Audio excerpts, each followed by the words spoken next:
তিনি বলিলেন, আমি একবার নবী করিম সাল্লাল্লাহু আলাইহি সাল্লামের সঙ্গে একটি গাছের নিচে ছিলাম।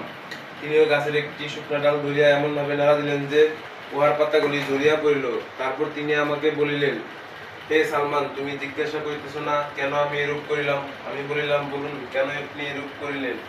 তিনি ইরশাদ করিলেন, যখন কোনো মুসলমান ভালোভাবে ওযু করিয়া ৫ ওয়াক্ত নামাজ আদায় করে, তখন তাহার গুনাহসমূহ এমনভাবে ঝরিয়া পড়ে, যেমন এই সকল পাতা ঝরিয়া যায়। অতঃপর তুমি কোরআনের এই আয়াত তেলাওয়াত করিলেন, অর্থাৎ দিনের উভয় অংশে এবং রাতের একাংশে নামাজ কায়েম করো, নিশ্চয়ই নেক আমলসমূহ গুনাহসমূহকে দূর করিয়া দেয়। ইহা নসিহত কবুলকারীদের জন্য নসিহত।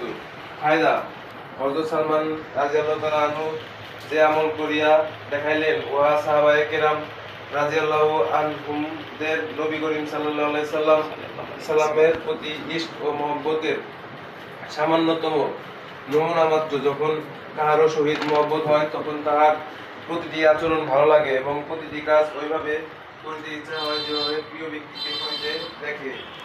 যাহারা ইশক ও মহব্বতের স্বাদ পাইয়াছেন, তাহারা ইহার আসল রহস্য ভালোভাবে জানেন।